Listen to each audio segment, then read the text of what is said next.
Om Jnana Timirantasya Jnananjana Shalakaya Chakshur Militam Yena Tasmai Shri Gurave Namaha. Which brings to mind another teaching of Bhaktisiddhanta, or rather his exposition of a philosophical schism within the Sri Vaishnava Sampradaya. It's a very important philosophical question, which is also a similar question which caused much divergence of opinion in the Christian world also. In Christianity, the problem appears, the theological question appears as the question of the superiority of the path of works or the path of faith. Proponents of the path of faith say you just have to believe in Jesus and that's all. Jesus will do everything. You don't have to do anything. And the proponents of the path of work say that no, it's not just enough to say I believe it. You have to do something. You have to pray and perform austerities and do good things to people, and in this way you get the things of God. But those who say they're on the path of faith say, no, you don't have to do anything. You can do any damn nonsense you want. You just say I believe in Jesus. And they say that people who think you have to do anything to get the grace of God, they say they have insufficient faith. So this is similar to the controversy in the Sri Vaishnava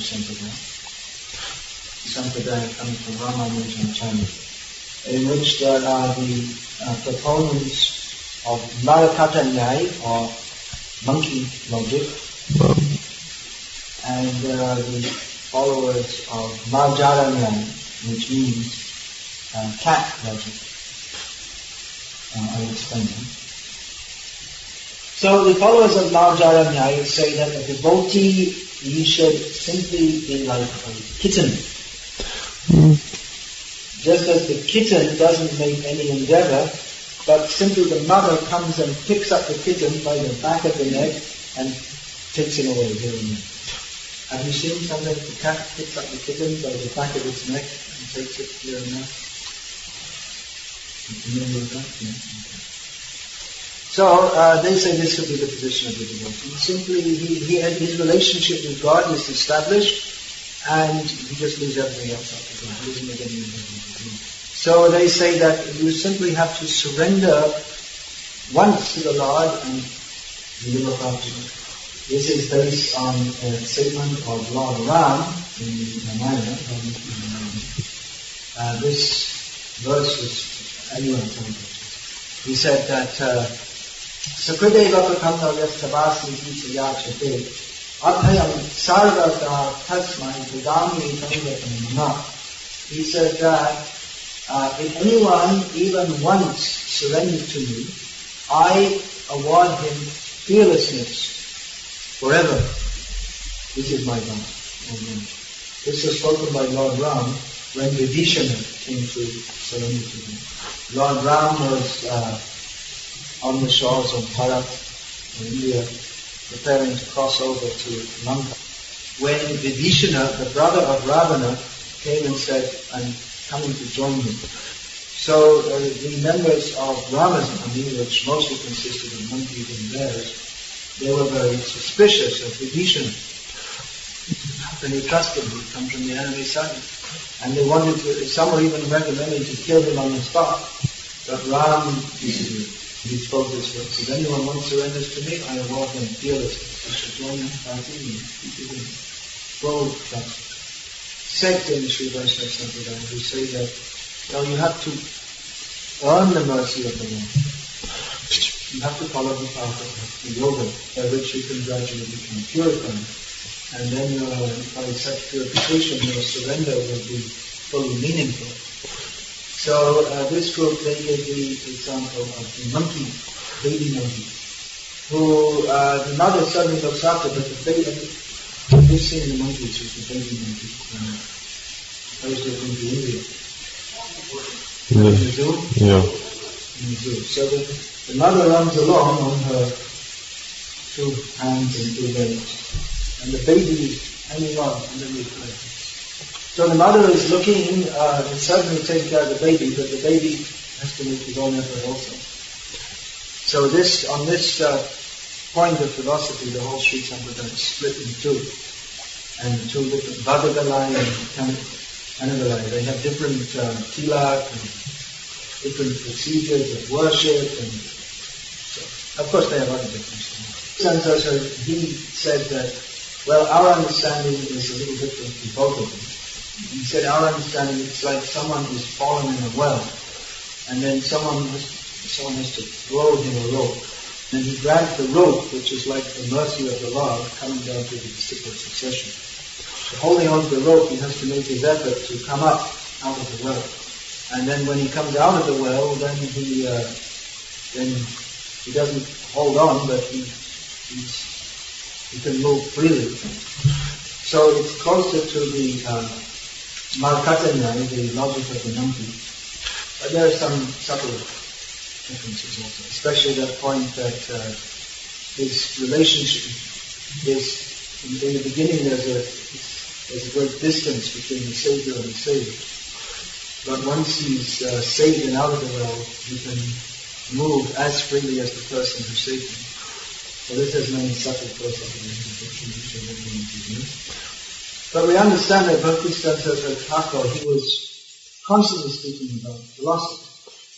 Our own Prabhupada, Bhaktisiddhanta Swami Prabhupada, was also constantly speaking philosophy and constantly speaking from Shastra. It was the duty of an authority to instill in his disciples the philosophical understanding from Shastra. And especially at that time, not so much India now, but in those days, traditionally India was a land of philosophical discussion. Philosophy was considered central to life. It was considered far more, just like nowadays you see people read the newspapers and they worry about the elections in America and politics and this and that. Or they take a lot of interest in who's going to get more medals in the Olympic Games or who's going to win the World Cup soccer. It's considered, it's a very important part of modern culture. Even now in Britain, and at least in one university, they offer degrees in football studies. You know how to play football, but they just study it as a subject. It's sociological impact and so many other ones. Because it's an important part of life in most of the world, much of the developed world. People earn literally millions of dollars for their ability to kick a ball and play a good football. So, just in the same way, previously in India, philosophy was considered important. And people in general, they were, of course not everybody was a great philosopher, but people knew the stories and the philosophical implications, at least to some extent, of the Ramayana, Mahabharata, and Srimad Bhagavatam especially. So if you want to preach and establish that Krishna is the Supreme Personality of Godhead, you have to be very astute in philosophy. Even nowadays in South India, sometimes you're just going on the street and someone stops, recites a Sanskrit verse from the Upanishads and says, "What is your understanding of this?" So an Acharya, especially in those days, that he was expected to be, he had to be vastly learned in Shastra and to be able to explain so many subtle intricacies of Shastra. And not only explain, but defeat the misconception. Now, as I explained yesterday, at that time the intelligentsia in India, they were also already by that time much steeped in Western ideas. So many of the more modern people, they weren't so much interested in the Shastra. And in fact, they had many, they imbibed many Western blasphemous ideas of Shastric narration. So to preach in this ethos, Bhaktisiddhanta Saraswati Thakur, we also had to be very learned in Western ideas. And in fact, he was blaspheming. He was known as a walking encyclopedia. It said that anyone could discuss with him on any topic, and he could discuss with him. As a young man, he never actually finished college. He dropped out early. which was practically unheard of in those days, if anybody should do such a thing. But his elder brother, Kamala Prasad, had previously been in the pay of the kings of Tripura. In the pay? In the pay means he was pagan. Tripura at that time was a kingdom east of Bengal. It's now a small independent state. The kings of Tripura were traditionally, since the time of Narottam Das Thakur, Vaishnavas, and they were very wealthy and they were sponsors of Vaishnavas. So Bhaktisiddhanta Thakur was given the job of educating the sons of the kings of Tripura. And later he, being posted in Calcutta, he unearthed or he exposed much corruption that was going on among the office bearers of the kings of Tripura. So, but after some time he left that because he wanted to pursue a fully spiritual life. But the kings of Tripura, the kings means that one and then he died and the next one took over. So he was so satisfied with Bhaktisiddhanta's service that he gave, even as a young man, he gave him a pension for life. Which shows what Thakur accepted for some time and then he stopped it. So anyway, while he was at the college, he hardly studied the syllabus, but he most of the time studied and he was reading so many different books of America. And also, when he was in pay of the kings of Tripura, he also took advantage of their vast library and read so many books. And he was very intelligent. He was Shukida, means he remembered whatever he learned. The photo of him as a young boy, which you can see even then, his head is very large in relationship to the rest of his body. His big brain. Then, as a young man, after finishing his so many secular studies, then he made a thorough study of the philosophies of India, the spiritual philosophies of India. He even studied Mayavad in great detail. He spent some time in Puri at the Govardhan Math, which is the eastern headquarters of the Shankaracharya Sampradaya. And he spent so much time with the Madhusudan Tirtha, who was the incumbent Shankaracharya, that he spent so much time with him that some people thought he was going to become a Mayavadi, put him in office. That's why let's say Putin is the incumbent Prime Minister.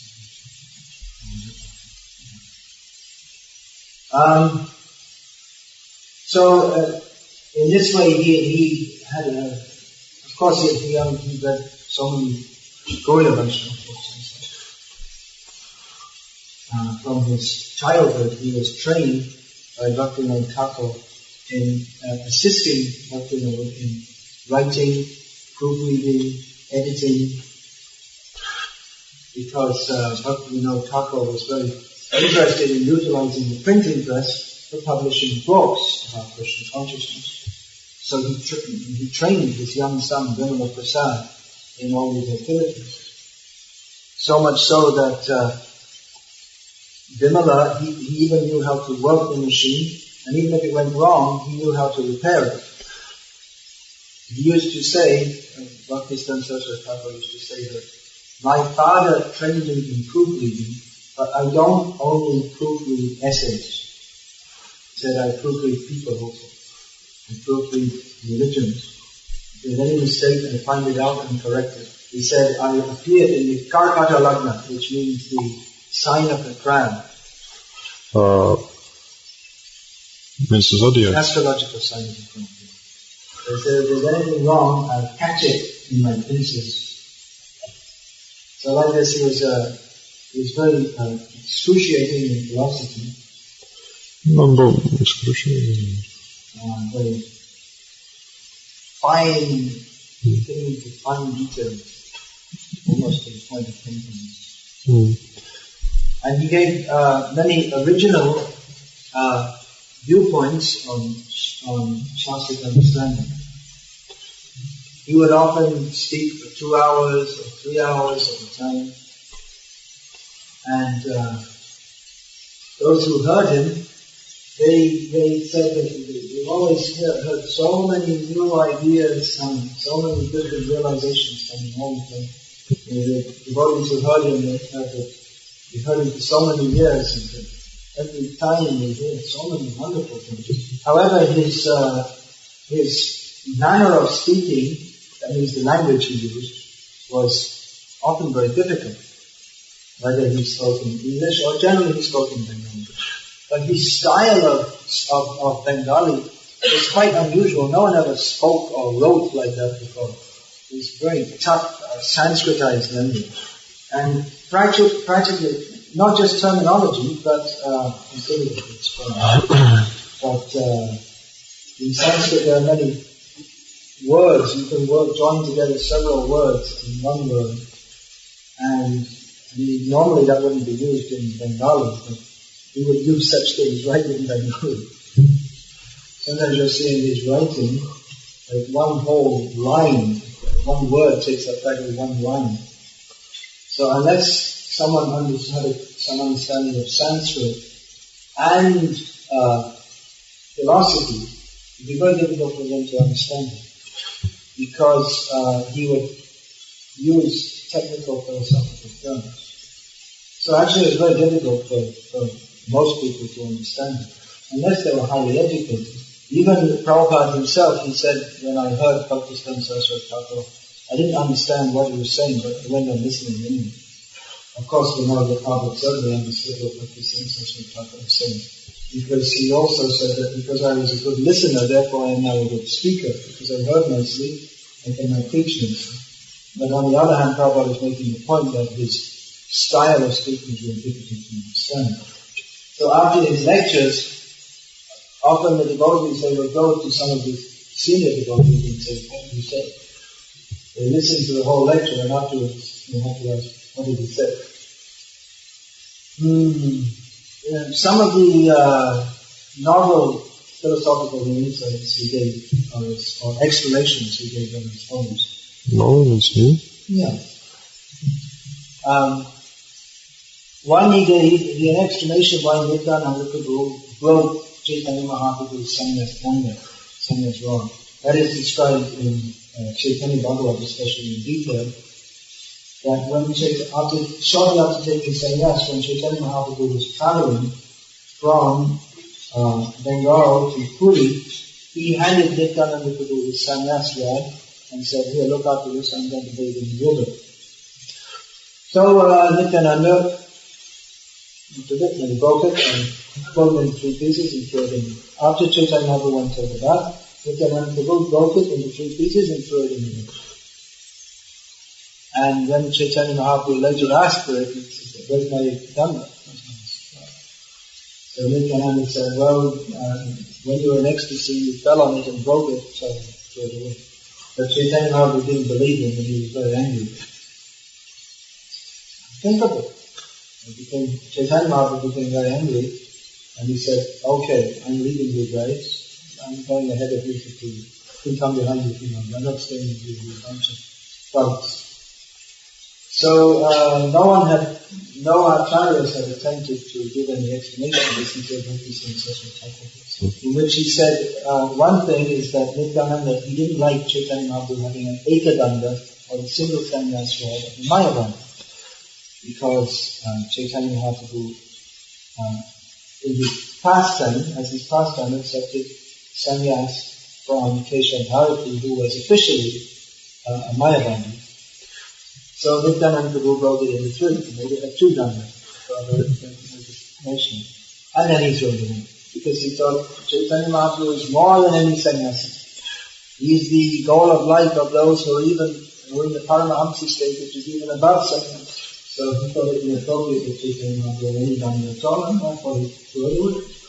Another interesting insight about Nityananda Prabhu and Chaitanya Mahaprabhu is given in Bhaktisiddhanta Saraswati's commentary on Sri Chaitanya Charitamrita. Radha Bhava Deshe Prabhu Hoilo Shri Murti Dure Nityananda Deti Pavamini, in which is described that becoming absorbed in the mood of Srimati Radharani, Chaitanya Mahaprabhu actually took her form. And seeing this, Nityananda Prabhu offered prayers from a distance. So Bhaktisiddhanta describes in his report that Nityananda Prabhu, anadhikari, because he doesn't have the qualification to come close to Radharani, therefore he offered prayers from a distance. Because Balaram doesn't come close to Radharani for Rasa Vichar, discussion, necessary topic of understanding of the intimate exchanges between the various devotees of Krishna. Is Krishna, but he's also separate from Krishna, and somewhat different mood to Krishna. And Radharani is the internal potency of Krishna, and they're both extremely dear to Krishna. But as a matter of Leela, they cannot mix, because as the elder brother of Krishna, Balaram, his presence in Radharani's day would be a disturbance to Krishna's enjoyment. So Radharani and Balaram respect each other, but they don't come into the association with each other. So on this basis, Bhaktisiddhanta described why that word is endured, why from a distance.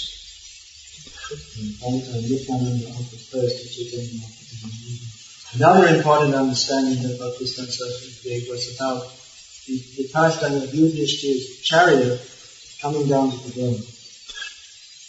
That's described in Mahabharata, that Yudhishthira's chariot used to travel just slightly above the ground, because he was so pious that his chariot, and that was some mystic city given by the demigods, he was so pious that his chariot just would move above the ground. Now, before the battle of Kurukshetra began, Yudhishthira Maharaj, just before it began, he left his army and he walked to the other side and met the commanders of the Kaurava army.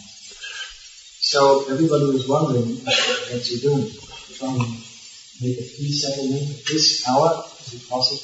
But Yudhishthira, being a most cultured king, he was going to his superiors to ask them for their blessing. Before you undertake any serious endeavor, you should seek the blessings of your gurus. They taught them to fight. And Dronacharya's son, Ashwatthama, although he was about the same age as the Pandavas, he was also like a guru in as much as he was a Brahmin, like caste. One by one he asked them for blessings, and then he asked them, please tell me how we can kill you. They had come to fight against the gurus, so they were asking the gurus, how can we kill you? The Lord said, yes, we're offering you full blessings. And he said, but I can only be killed only if my son Ashwatthama is killed. Only then, out of disappointment, will I be able to be killed. So I went to Ashwatthama and asked for blessings, which Ashwatthama not so happily did. And he asked, well, how can you be killed? And Ashwatthama said, you can't kill me. So at the end of this battle, I'm still going to be around. Which is true, I'm still around. We have to be in the Himalayas. So anyway, during the battle, after Bhishma fell, he didn't die, but he fell, and he wasn't able to fight anymore. Then the next commander-in-chief of the Kauravas became Dronacharya. And Duryodhana got him really in the mood for fighting. Yeah, he goaded him into fighting. He said, I know you, Drona, you actually want the Pandavas to win. And like this, he insulted him so much. So Drona went out and he was like fire and he was killing the Pandavas, soldiers, thousands and thousands. And it seemed like in one day he was going to just completely finish off the whole Pandava army. So Krishna was thinking, well, what to do? The only way we can kill Drona is if out of disappointment he hears that Ashwatthama has been killed. If he hears that Ashwatthama has been killed, then out of disappointment he'll lose his enthusiasm to fight and then he can be killed. But we can't kill Ashwatthama, he's too powerful. So Krishna devised a trick. You should call out in the presence of Dronacharya, Ashwatthama is killed. Yudhishthira said, well, why don't you say it, Krishna? So I never told a lie in my life. Krishna said, I know. That's why I want you to say it. Because if anyone else says it, Drona won't believe it. The only person he will believe is you. He has full faith that you will never tell a lie. And Krishna said, I never told a lie in my life. Krishna said, we're in the middle of a war here, You have to do it. And still Yudhishthira was reluctant. So Krishna said, hey look, I'll tell you what we'll do. You see, in our army we have an elephant called Ashvatthama. So we'll kill him. And you call out, Ashvatthama, the elephant is dead. And when you say the elephant, I will blow on my conch so no one can hear it. So Yudhishthira said, okay. Ashvatthama hata iti gajja. So he called out. And in the meantime, Drona heard, he became totally disappointed. And then Dhristadyumna, who had been born for the sake of killing him, killed him. But after this, Yudhishthira's chariot came boom down in the mud. Because he thought, his spotless character had been spoiled. That's what the Kami commentators say. But Bhaktisiddhanta Thakur said, the reason it came down was because he hesitated, he didn't want to follow the order of Krishna. Therefore he lost his temper. Another story from the Mahabharata concerns the time when the Pandavas were young boys and they were studying fighting from the use of weapons from Dronacharya, in which Arjuna, he was the star student of Dronacharya, third in Arjuna. His one name is Sabyasachi. You know what that means? Something Bhagavad Gita. Does anyone remember? Prabhupada gives in the explanation. Yeah, actually Prabhupada says he's expert in shooting arrows, but it actually means that one who can shoot arrows with either hand. So one day, Krishna and Arjuna, they went hunting in the forest. They were young boys. And they went hunting with dogs. And then they saw that what happened, they were going hunting and the quarry, the animal that they were chasing, someone else shot. Quarry means the animal that's being hunted. So Arjuna, he was upset. We were hunting this animal, and someone else shot it before us. So they sent their dogs out to find, who is this? The dogs were barking, and all of a sudden the dogs, they got their mouths zipped up with arrows. You have to be pretty expert in shooting arrows to do that. So they found out who had shot the arrows, and it was a young boy from the hunter caste by the name of Vikasa. So they were impressed with his archery skills, which were maybe better even than Arjuna's. So they asked, where did you learn all this? Where did you learn this expertise in archery? He said, well, I learned it from my guru. Said, who's your guru? Dronacharya. And Arjuna said, well, I'm a disciple of Dronacharya. I never saw you being taught by him. So he said, well, actually, I approached Dronacharya to teach me, but he refused because I'm a hunter in a low caste. So I just made a murti of Dronacharya in the forest here, and I worshipped him, and as a result of that worship, his knowledge has come to me. So they went and reported this back to Dronacharya. And Arjuna said that, well, he said to Dronacharya that he should give you some Guru Dakshina. So Dronacharya said, well, what shall we ask him to give? And Arjuna said we should ask him for his thumbs. And obviously if your thumbs are cut off, then you can't shoot arrows. So they went back and Arjuna took his thumbs to Dronacharya. Back to Ekalavya, he took his thumbs to Dronacharya. Now, this is again generally understood by the Karmis that Arjuna was envious of Ekalavya. But Bhaktisiddhanta Thakur explained differently, that Arjuna wanted to punish him for being a fraud. The Karmis explain that Ekalavya was a great Guru Bhakta. But Bhaktisiddhanta Saraswati Thakur explained actually he was more like a thief. He took the knowledge from Dronacharya without his permission and actually against his sanction. So therefore Arjuna had been punished in this way. So in this way Bhaktisiddhanta Saraswati Thakur gave many wonderful philosophical insights, so many wonderful topics to discuss. Yes, I said yesterday I gave some time for questions, so and we have to finish right on time today because there's another seminar beginning at 12:10.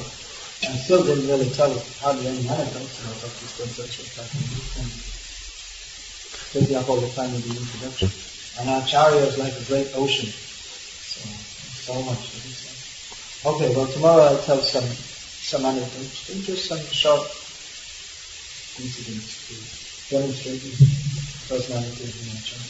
I'd also like to speak about some of his leading disciples, or leading another disciple. There are so many things to be told. But right now I'll take questions. Father like son, it doesn't mean that they're, what's that word, that you have this new genetic thing? What's it called? It must be cloned. It doesn't mean it's cloned. Just like you see among the disciples of Prabhupada, you can see that they all have distinct personalities, even though they're all in various ways representing Prabhupada. I was pointing out, when I said Prabhupada is like Bhaktisiddhanta Saraswati Thakur, I was pointing out some similarities. But there are significant differences in approach also. For instance, it appears that Bhaktisiddhanta Saraswati Thakur deliberately wrote and spoke in a very complex intellectual manner. One reason being for that he wanted to establish that Gauriya Vaishnavism is not just for uneducated and low-class people. Whereas Prabhupada, part of Prabhupada's brilliance was that he was able to put the same very complex and abstruse philosophical ideas in very simple language, which was required for preaching in an absolutely new field where people had no idea of this philosophy. So yes, different acharyas present the same philosophy in different ways according to the time, place, and circumstance. And they also have their own personalities. I'd like to answer your question actually it's a big, you could write a whole book on this, about apparent differences between Bhaktisiddhanta Saraswati Thakur and Bhaktivinoda Thakur.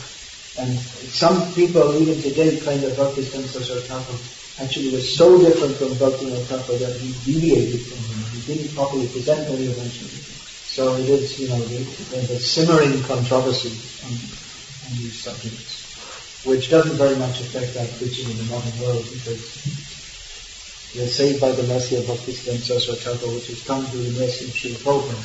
It doesn't really affect that much in India either, because it's only a very few people who can study arguments. But at the time, it was